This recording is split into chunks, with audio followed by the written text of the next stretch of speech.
प्रज्ञाहीनता ही मनुष्य को दुख देती है, तकलीफ देती है, कष्ट देती है, रुलाती है। श्री कृष्ण के विरह और प्रेम में रोना भी करोड़ों हंसियों से उत्तम है, परंतु संसार के साधारण वस्तु, रिश्ते, किसी व्यक्ति, इसके लिए रोना, तड़फना, ये तुम्हारे इस मूल्यवान जीवन का ठीक ठीक कहो तो wastage of your life, wastage of your great moments. So be aware. सावधानी बड़ी जरूरी है मेरी प्यारी माताओं। 7 दिनों तक तुमने क्या प्रेम से, हृदय से कथा सुना है। आज तो कंक्लूजन है, इसलिए हम भी मौज में हैं, तुम भी मौज में रहो। भागवत व्यर्थ के चिंतनों से मुक्त करके, या कहो चिंताओं से मुक्त करके, जीवन में अनंत आनंद, प्रेम और शांति देने वाली मुक्ताओं का हार पहना देता है। चिंता मुक्त हो जाओगे और मुक्ताओं के हार जो तुम्हें सदा आनंद, प्रेम और शांति देते रहेंगे, उसके मालिक बन जाओगे। लेकिन बनना चाहो तब। नहीं, हमने एक कथा सुनी थी। राजा के बेटे बड़े उदंड थे, पढ़ते ही नहीं थे।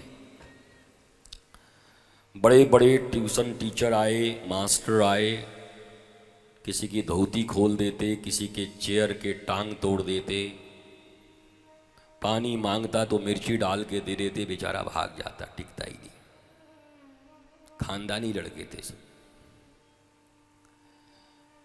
तो एक आया, कहा हम तो पढ़ा देंगे। बोलो अच्छा। तो आते के साथ कहा, बच्चों तुम्हारे बाप से मैंने पैसा ले लिया है, मुझे सिर्फ पैसा कमाना है, पढ़ाना नहीं है, चलो खेलते हैं। बच्चे बड़े खुश हो गए। बोला वाह, हमारे मन के लायक टीचर मिल गया ये तो, हम भी तो यही चाहते हैं। महाराज वो टीचर लेके चला गया, आम के बागीचे में खेलता, आनंद करता। अंत में टीचर ने कहा, बच्चों ऐसा करो, कितनी प्यारी आम लगी है, गिराओ इसको। डंडे चलाते, पत्थर चलाते, आम गिरता। गुरुजी ने कहा आनंद नहीं आ रहा है। अब तीनों में जीता कौन ये पता ही नहीं चल रहा है। किसने कितने आम गिराए, कौन कितना बहादुर है, ये तो पता ही नहीं चल रहा।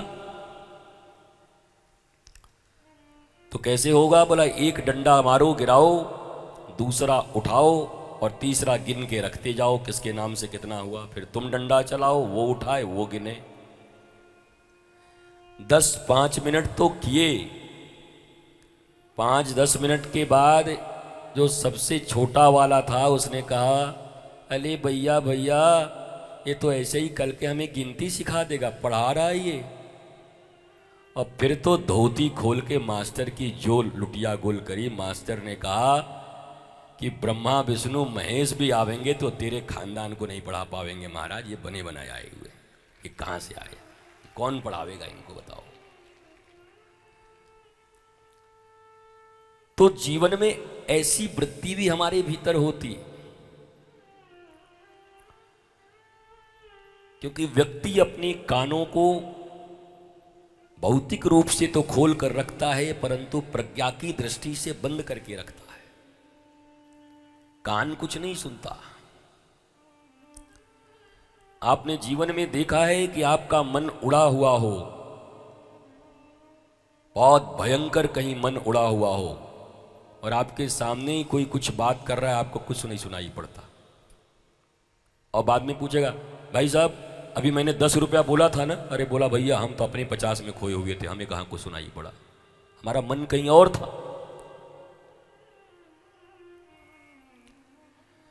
कान खुले थे पर मन नहीं था,